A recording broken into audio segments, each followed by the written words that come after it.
back to the Ed Morrissey Show, podcast edition, as always on Thursdays. We talk to my good friend Duane Generalissimo Patterson, master of the universe, HUGHNIVERSE.com, troll-free web surfing experience for Hugh Hewitt fans and listeners, and the first place you should go to when there is a massive Twitter outage. Duane, how did you survive the massive 10-minute Twitter outage of July 2022 this morning? Look, I understand the Blue Bird was on the fritz today, but I'll tell you what, you're getting 11.3% less service out of Twitter. It just goes with the rest of the time, right? It wasn't even 11.3%. I mean, it was up in 10 minutes. So I mean, it's one of those things where, damn it, I have a post to promote. Where the hell are you, Twitter? I have a post to promote. It's outperforming the producer price index. Yeah, that was the post I was trying to promote too. Was my PPI report. Producer price index, the cost of the index of the increase in prices of goods and services as they move through the distribution chain. Yeah, that came out this morning. That was fun. Last night on the after show, Ed was my guest, and we were talking about the CPI number, which was at 9.1%, which exceeded expectations and gave everybody the righteous freak out, as it should. Right. Well, all of a sudden now we look at the PPI number and it makes that 9.1 look like good times, right? Good times. Yeah. Celebrate good times. Come on. Yeah. No, that's 11.3%. It's the second highest reading this year. It's the seventh month in a row that the PPI has been in double digits. Year-on-year PPI is what we're talking about here. I mean, you heard all sorts of people talking about yesterday about how, well, these numbers are coming down. The White House came out and said yesterday with the CPI number, well, that number's out of date because my pearly white ass is coming down. As I said yesterday, I'm going to do it again because I want to make sure people truly understand this. So when they hear the spin coming out of the White House, they know that they are being lied to. When they say it's peaked, it's peaked, it's peaked. Number one, they said it peaked in December. Right. It was no peak in December. But when they say, oh, it's peaked now, gas prices are 40 cents less. It's coming down. It's coming down. Two things about that. Number one, diesel prices have come down 16 cents after going up $3 in the last year and a half. Yep. Right. Right. How does all of these goods and services that are coming into the country that we don't make here, and even the stuff that we do make here, how does it get from where it's made, whether it's abroad or here, how does it get from there to the next point of manufacturing or to the wholesaler or to the retailer or ultimately to you? How does it get there? I think it's on trucks, isn't it? Wasn't that it's on trucks? That was a big part of the supply chain issue, wasn't it? Was that trucks were sidelined. And what do those trucks run on? Last I heard it was on diesel. No. I thought it was on climate change methane-free farts. Unicorn farts. Unicorn farts. Pixie dust, yes. And those trucks that have those containers. Where do those trucks get? Where do a lot of those trucks get those containers from? Where do those containers get loaded onto those trucks? Onto docks. From where? From ports where ships come in and unload. And those ships they're sail driven, right? Yeah. They have a crew of 1,000 men that are just doing this. Yeah, how do those boats propel across the ocean? Well, it's petroleum based. I'm not sure if it's diesel or if if it's gasoline but it's petroleum based fuel is what it is. And you don't have it's not the scene from Ben-Hur where you've got stroke. Yeah. Attack speed, revving speed. I almost pulled a Jeffrey Tube in there, and I apologize for that. So and if you are not on the coast where you've got ports where the ships are docking and go straight from the trucks, if you're in the interior of the country, how do those materials get from the boats to the trucks on the interior of the country? Well, again, it's through diesel prices. So yes, I mean we're belaboring the point here. No, I understand. Diesel prices have not come down anywhere near enough to get to peak inflation. And to your point last night, and I make that point again today, peak inflation would actually be 0.0%. Right, Or that's exactly or if right. if you want to get really technical, anything below 2.0%, 2.0% being the Fed target for inflation, right? So I'll grant, although I didn't put that in the post, I'll grant 2.0%. We're at 11.3%. Just for giggles, give them 2% as a flat line, Right. to have a continued growth. But for them to say it's peaked, we have to go through a month where we are below at 2% or below, or negative price increases, to actually show that you've actually hit the peak and are starting to come down in price. Right. If you're going from a PPI number of 11.3 and next month it's at 10.1, and they start saying, see, it's peaked. No, it means it's 10% higher than it was a year ago. It means month to month, instead of it being 1.1, it might be 0.6, it might be 0.7. It's still going to be higher than it was this last month. And this last month, we've already established, sucked. Right.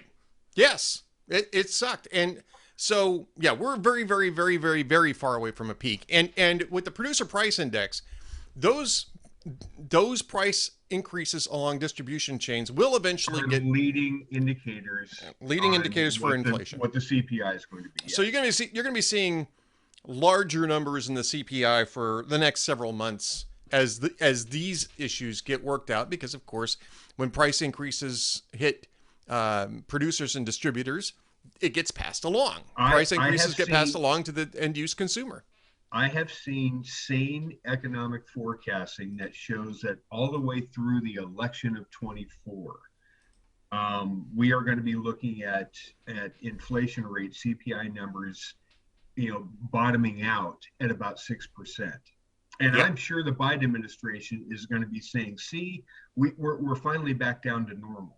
They're going to try to redefine normal as a 6% inflation. They're already trying to redefine normal. They're trying to redefine the CPI yesterday as well, not quite normal, but on the way to normal, right? We're turning the corner. Right. And that quote new normal of 6% that they would be talking about a year from now is 6% higher than what it is now, which is inflated. Right. So let me ask you this, for really turning the corner on this, because this is a supply related inflation, and in at least two different contexts. One is monetary supply, which the Federal Reserve is now trying to choke off, but they've flooded the zone over the last decade, and especially over the last 2.5 years, with free money, and they're trying to get a handle on it. So that's one of the supply issues. The other is a supply shortage issue. And Duane, you go to the grocery store, right? You and your wife go to the grocery store every week, stock up on goods. Fortunately, I don't need baby formula. Otherwise, I'd be having to collect. Well, I'm gonna get to the formula in just a second, but just generally speaking, are all the shelves fully stocked in your grocery store? No. Do you have the same range of choices that you had even maybe a year and a half ago, even during the pandemic? Not. No, Absolutely of course not. No, I mean, we have seen nothing but shortages over the last year and a half, even though we're out of the pandemic and there aren't any, pandemic-related mandates for, distancing or anything else like that in production facilities any longer. We still don't have a full production of goods and materials. And the infant formula I'm going to get to, but that's also part of the problem here, is that you have shortages in these goods, so you don't get things like sale items at the grocery store any longer. You're paying full price for pretty much everything these days. There's some coupon stuff going on. For the most part, that stuff has gone away. And in addition, in a lot of cases, stuff that you're buying is packaged in smaller quantities. Yeah, that's the what's that called? That's shrinkflation. Right? Shrinkflation is going on too. I mean, it's everything that you kind of read about, if you studied economics and looked at the 1970s and looked at what we went through in the Jimmy Carter administration, because a lot of people weren't alive or sentient around that period of time. All of that stuff we're studying, or you were studying in economic history, is happening right now. I mean, this is. I hope everybody out there that voted for Joe Biden. I hope everybody out there that thought that, hey, cool, the stimulus thing, we got a bunch of free money, we got all these Biden bucks. I hope you got something really nice and shiny with those Biden bucks, because now you're paying for it, and you're going to be paying for it for a long, long time. Jason Furman yesterday, or the day before yesterday, no, yesterday, because it was after the CPI number came out, calculated that over the past year, American workers have actually lost 3.6% of their salary thanks to Bidenflation. Now, if we're going to call, the gas price increase, the Putin price hike, which is how Joe Biden wants to label this thing, I think we need to call this the Biden pay cut. Everybody has gotten a 3.6% Biden pay cut over the last year, and it's going to get worse because inflation is going to continue to outstrip wage gains. And to the extent that wage gains try to catch up with that, then you get into the wage price cycle, right? Which is very destructive. That's one of the things that starts accelerating inflation rather than slowing it down. The White House likes to crow about, well, wage growth is up, and that's all they want to talk about. The inflation thing, we got a handle on that. Everything's about wage growth. Okay, well, that wage growth may have been accurate for a period of time as companies were trying to staff up coming out of the pandemic. And that's what the Biden administration was claiming victory is there was a competition for workers out there because we had a worker shortage, right? Right. So wages, quote, went up. That's happened. That was a one period of time event. That was like a one season event. Has wage growth maintained that same level of growth since? No, I mean, it's actually maintained relatively the same level of growth if you're following the jobs reports, but it's also way below inflation. The jobs reports do track wage growth, but it's not inflation adjusted. It's just nominal. So yes, nominally speaking, wages have grown. The problem is that thanks to inflation, the buying power of it has been completely eroded. You're missing what I'm saying. It grew for a period of time as companies started to ramp up. You're getting to a season now where our wages, month to month, are they 1% higher than they were a month ago? If you took a look at the last jobs report, you'd see that yes, it's still up 5% over the year before. It is actually keeping pace. You got to look at like the bottom few paragraphs of the jobs report because they do track that. But the problem is that it's way below inflation. It's still way below. Right. Nominally speaking, yes. Nominally speaking is. But practically speaking, no. You're losing buying power, which is what the real metric is or should be. You're losing buying power every month, and that's for people whose wages are actually getting indexed to inflation, right? Because, I'm not complaining. I make very good money doing what I do, so I'm not going to complain. But I'm not getting these increases month to month. What I'm hearing from people that did get a bump in pay, they got that bump in pay 6 months ago, 9 months ago, something like that. They got a bump in pay. They didn't get another bump in pay because their company said, hey, inflation's gone up quite a bit, so we're going to give you another adjustment. They got a one-time adjustment, and they're living off of that one-time adjustment. They're not continuing to get a COLA every 2 months because the inflation rate is going up. Right. That's what I'm trying to say. Right. The rest of us are just we're nominally stagnating, but we're moving even quicker backwards because of inflation. Yes, you're right. That's what I'm trying to say. Yes. All right, and then so we can now get to maybe the baby formula shortage, right? Because this has been off the radar screen for a while, right? The baby formula shortage got a lot of attention in May. Well, it's been off the shelves, it's been off the airplanes, it's been off the radar screen. Baby formula's been pretty much off of.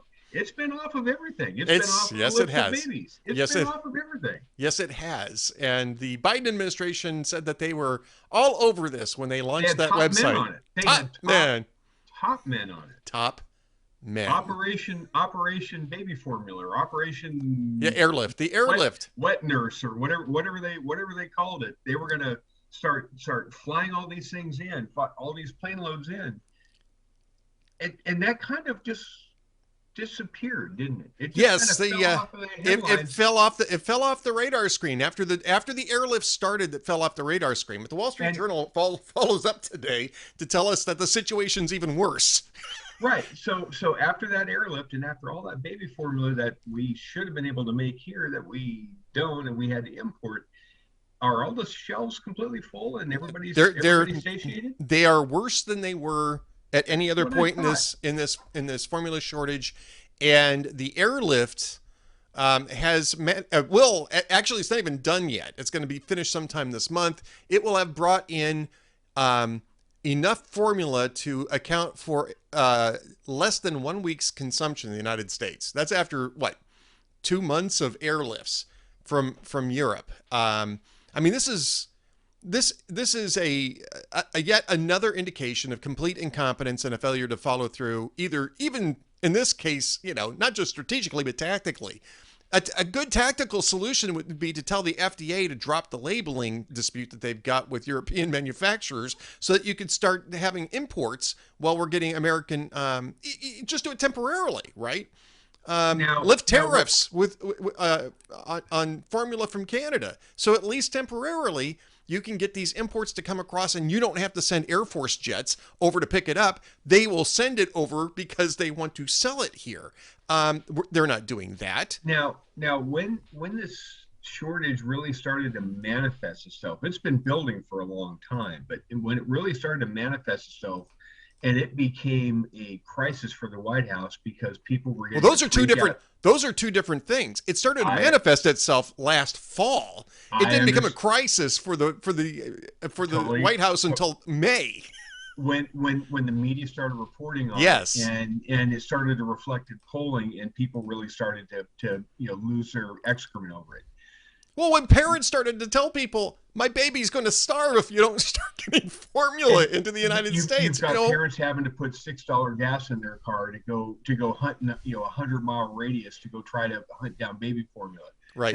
That's not cool, right? Right. So when that was happening was what, 2.5, almost 3 months ago, right? Something like that. When it hit the. So yeah, early May, about 2 months ago, early May, 2.5 months ago. Okay, so when that started, we heard from Joe Biden himself. We're going to have this handled in a couple weeks, right? Two weeks, and we'll have this thing solved. Right. A lot of the White House staff, Jen Psaki at the time, all the spokesholes out of the administration would come out and say, 2 weeks, we're going to have this done. They sound like a contractor when you get your house fixed. 2 weeks, we'll have it done. Right. Then they decided to do the airlift, and they got that going. And when they started that whole process, then the FDA administrator came out, and he said, "Soon, we're going to have it back very soon, maybe a month, but month, 6 weeks tops. It's going to be like it never was a problem. Everything's going to be ironed out." We're still well past that period, and there's no end in sight. No, and what happened is they got Abbott to, they finally allowed Abbott to reopen the facility after they did the whole cleaning and everything else like that. Then a storm hit, and it flooded the facility, so they had to do it all over again. Now they've got limited production of one particular line, which is a specialty formula for infants that have trouble with digestion, which is apparently was an absolute crisis for parents of these children. But they're not producing Similac yet, and probably won't be for at least not at scale. Right. And they probably won't be for another several weeks. That's something that the Wall Street Journal mentions. Now, Biden's first action was to launch a website that had nothing on it except for the phone numbers to the producers who could tell them the exact same thing. Yeah, we don't have any. Didn't work and didn't have the bandwidth initially anyway. Right. And so then they decided that they're going to do the airlifts, and Joe Biden was going to sign the Defense Production Act to demand more production of formula. Northrop Grumman going to baby formula production. Yes. Yeah, I mean, That isn't working out either, right? No, it's really And the not. reason why is because there isn't enough material for production right now. I mean, it's not a case of these guys are just sitting on their asses. They want to produce baby formula because they want to sell it. They know if they can get it into the stores, it's going to go fast, right? So they want to produce as much of it as possible. But the FDA and other regulatory agencies are in the way of, well, Throttling, the FDA is in the throttling way the of raw material. imports, right? But Right. but the raw materials, they're not throttling the raw materials, but the raw materials are harder to come by because of the supply chain crises that have been going on during the entirety of the Biden administration, which the press also was ignoring until late last fall, and it finally put Biden on the hot seat. That was when Pete Buttigieg was still on his 2-month paternity leave, if you remember correctly. In the middle of a supply chain crisis, the Department of Transportation decides to take a couple months off. Exactly. Exactly right. This administration, again, in the bigger picture, all the stuff that we're talking about, the CPI number yesterday, the PPI number, the baby formula, all this stuff. And you want to tell me that people are going to be voting this fall on the J6 hearing? You you No, you want you want to tell me people are going to be voting on Roe? no. Um, we didn't talk about this last night. We should have. There was a poll that came out. And you'll remember which one it is. I don't offhand. It's a poll that showed the Democrats up for in the generic congressional ballot. Yeah, that was Um, Political Morning Consult. We can talk a little bit Political about that. morning Yeah. consult poll, and everybody's like, "Oh, maybe the abortion thing, maybe the Dobbs case has an impact because all of a sudden it inverted it because the Republicans have been up on the generic congressional ballot all the way through this year. Maybe things have flipped, but as you rightly noted in your analysis of it, that same Political Morning Consult poll, if you go back 4 months, 6 months this year, they had the Democrats up 4, even when everybody else had Republicans sometimes up 6, 7, 8, 10 points, right? Right. Yeah, Political So, Morning Consult and YouGov are the two friendliest polls to Democrats on the generic right. ballot. And my point there being, if after Dobbs, there still is no movement in the Democrats' favor, they've basically held serve from 6 months ago to now, and they haven't increased their lead in a Democrat leaning poll. I No. like my chances. Yeah, I mean, again, I think that the value of Political Morning Consult is that it routinely does these surveys, and so you've got a longitudinal series that you can look at, and you can say, look, maybe this is an outlier in terms of other pollsters, but you can take a look at least on the series and see if you see any But movement, even and there right, but isn't even any movement. right, even to them, what it shows is they got no bump out of the Dobbs decision. It's all margin of error stuff. It was at D+4 in mid-May. It's D+4 now. It's been D+1, So they D+2 got so in between. there was no bump. It's all margin of Uh, error stuff. Yeah. yeah, exactly. So yeah, I mean, you can look at those kinds of polls and say, look, I mean, this is status quo. Nothing's changing. What you really want to look at is at the aggregate, right? So 538 and RCP, Real Clear Politics, both do aggregates of these polls, and they show a remarkably stable environment in the generic ballot that shows Republicans up 2 or 3, and that's over the last several months. And remember again that anything better than a D+5 for Republicans is a good good cycle. A wipeout because Yeah. 2010, which was the last really good off-year midterm election for the Republicans, that was the Obamacare year. Yep. Even that year, as angry as everybody was at the Democrats jamming down Obamacare, the congressional generic ballot was still D+3, 4. Yeah, something like that. And well, I think it actually I think it moved into R plus territory in the last few weeks. Maybe right at the Yeah, I think it was end, right at the very end. It moved all into the R way plus through- territory, but all the way through the year it was D plus this something. is R plus territory for months now, right? And it's not changing. And No. yeah, and that was against a president whose approval numbers were actually fairly decent. I mean, they weren't spectacular, but they were actually fairly decent in that. He was midterm still election. well in the 40s. He was like 40. Well, I'll tell you right now because it's something that came up today.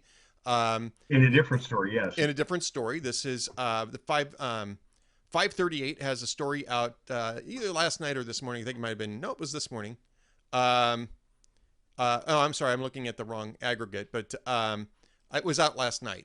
So 538 took a look at at Joe Biden's position in history, right?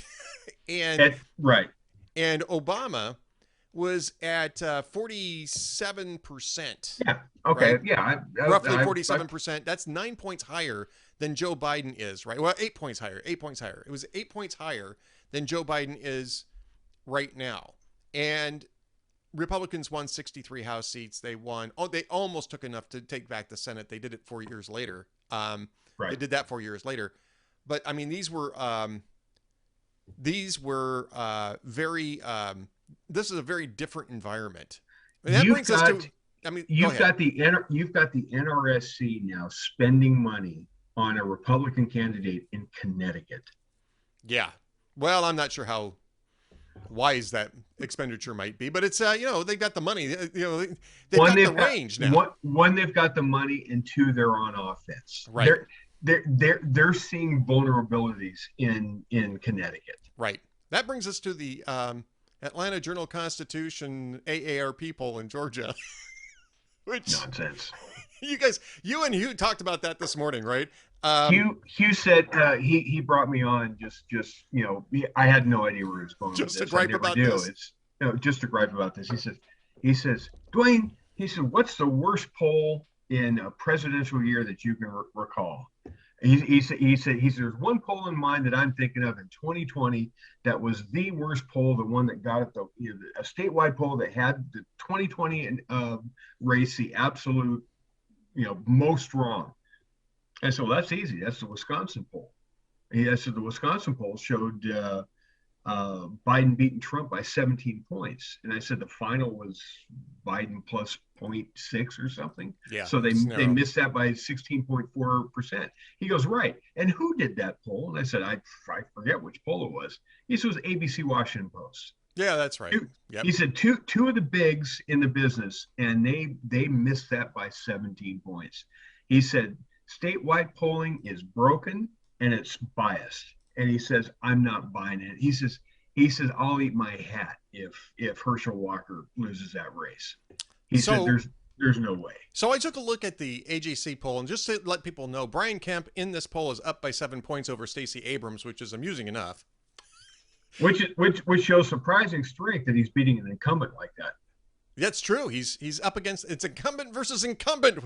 Yes, with yes, Kemp versus yes. Abrams. That's surprising strength in an AJC poll. It's surprising strength anyway. But yes, but Herschel Walker's down 3 points against Raphael Warnock. So I thought, well, the AJC is framing this as, well, we're turning into a ticket splitting state. Well, that's certainly possible. I mean, and it's certainly possible that Walker isn't getting as much draw in the electorate as Kemp is. Although I've never thought of Kemp as being particularly a popular figure in Georgia.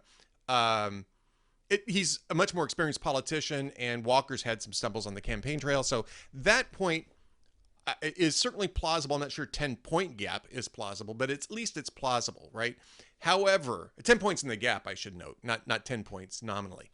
But however, I took a look at the model, the sample of the poll, and it's evenly split. It's Republicans 34, Democrats 33, and then I think independents are at 32, right? So it's evenly split. And I thought, golly, that looks strange for Georgia, because I know it's been going further to, into purple status over the last couple of cycles, but that doesn't look right. So I took a look at 2018's turnout model, the actual turnout. The last midterm. The exit polls from the last midterm there, which was a Democratic mini wave. If people don't remember that, it's when Democrats took back the House. They didn't manage to take back the Senate, but they did manage to take back the House. Donald Trump was an unpopular president, not as unpopular as Joe Biden is now, by the way. You can see that on 538 too. Right. But bear in mind that the economy was strong at that point in time. Unemployment was low. Crime was still low at that time. And people were dissatisfied, mainly with Donald Trump, and voted Democrats out. Just like a typical midterm, it's a referendum on the president, and the president's unpopular. That's the turnout model that you wind up getting, right? So then I took a look at the turnout model in 2018, and it was Republicans 38, Democrats 34, and Independents 28. And So I'm who'd saying have to thunk it? myself, They underpolled Republicans or well, think undersampled Republicans. undersampled Republicans, oversampled Independents, Democrats probably roughly equivalent if you're looking at a 2018 turnout model, right? If you're looking at a turnout model for an unpopular Republican president rather than an unpopular Democratic Right. president. And I mean, look, I mean, the poll is, the sample is what the sample is. But what I'm saying is that doesn't look representative. And my guess is that Joe Biden's not going to depress Republican turnout in Georgia, and he's not going to increase I think Joe Democrat independent. Biden's. I think Joe Biden's in the. I think he's in the high 20s of job approval in Georgia. No, I no, don't 30. think. Well, in this poll at least, 35-64. If you look at civics, and I'll take a look at that right now. I think civics had him. I think I think civics civics had him below 30. I think you're right. I think civics has them below 30. Of course, this is new because this is a tracking poll that gets updated. And daily, by the way, here's what my reporting tells Georgia me. Georgia 24-62. Okay, civics, so 24-62. Okay, and that may be an outlier, but so split the baby in half, right? 24 in civics and 34 in AJC or whatever it is, right? 29 basically. That's not gonna. That's a really wet coattail effect, right? Yeah. Yeah, it's the wet blanket effect is what it's going to be on Democrats and Democratic minded independents. It's a wet blanket. Here's effect. What my reporting tells me is going on in that Senate race down there. Nobody is concerned about Brian Kemp now. Brian Kemp is going to beat Stacey Abrams like a bongo drum. But in the Senate race, Raphael Warnock is apparently not doing virtually any retail politics. It's all air war. He's just running ads. That's all he's got. He's got lots of money. He's got lots of DSCC money that's running ads on his behalf. Herschel Walker is going town to town doing retail politics, knocking doors, shaking hands, kissing babies, all that stuff. He's doing the retail politics. He's saving his cash, and he's going to spend the cash on ads in the last 6 weeks, 8 weeks once we get out of summer. But he's going around the state and reminding people of what they love about Herschel Walker, which is the personality stuff, right? He's a very winsome guy in person. Right. He's doing retail politicking. There's lots of consultants I talk to. Very few of them are worried about Herschel Walker versus Raphael Warnock. Warnock is hiding behind campaign ads, and that may work in a lot of different cycles. Biden at 29% and inflation at 9% that's not a winning strategy. Nope. All right. Well, we're just about out of time, and I want to make sure that we get to tomorrow's Hugh Hewitt show. I won't make you make a prediction on the Georgia races. Do you think that Twitter will stay up the rest of the day? That's the only prediction I'm going to ask you. I think Twitter will stay up.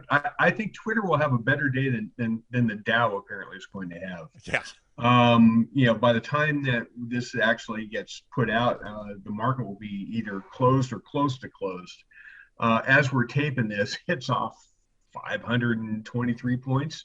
I just looked, and it's down almost six. The Dow Jones is down almost 600 points, and S&P's down 2%. I just refreshed it. It's at 607 as we record this. And again, just legitimately give me the best case, the best message Democrats have to run on why you need to vote for a Democrat in November. I mean, I'm genuinely curious what their best message is.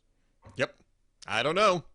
It ain't there, right? All I can say is crazy Republicans. That's the only thing. That's the only thing they got to run on, and it ain't working. Right. It ain't breaking through.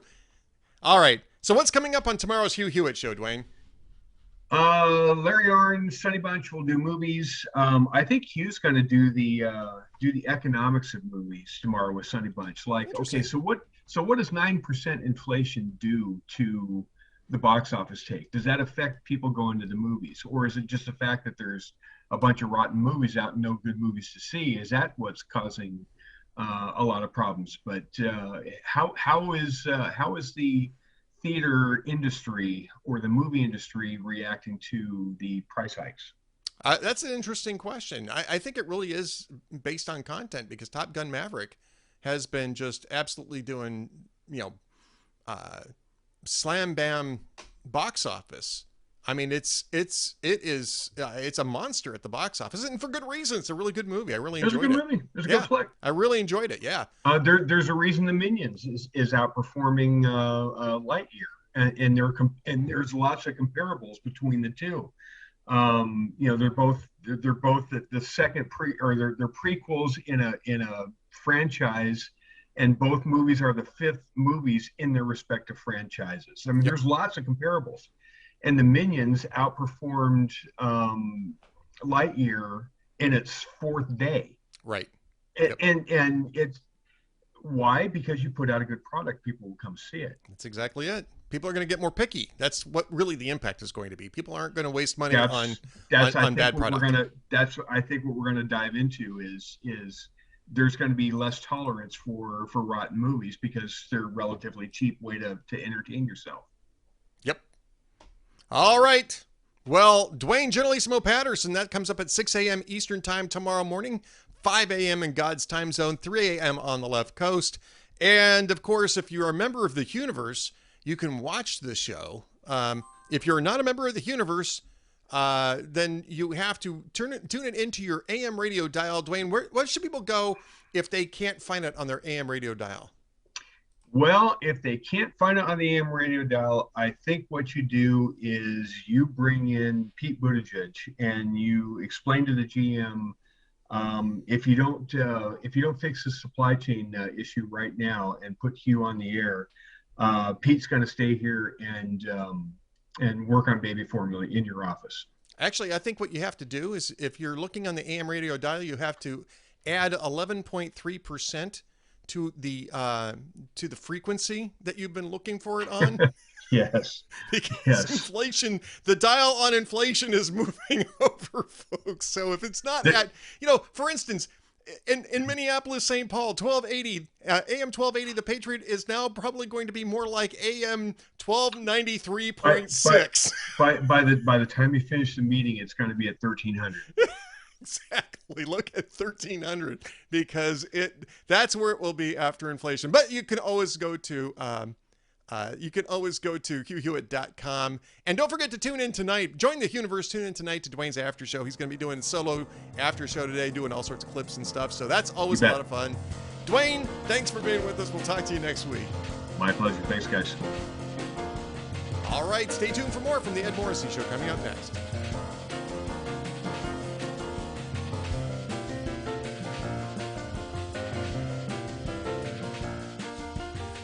Thanks for being a part of the Ed Morrissey Show podcast.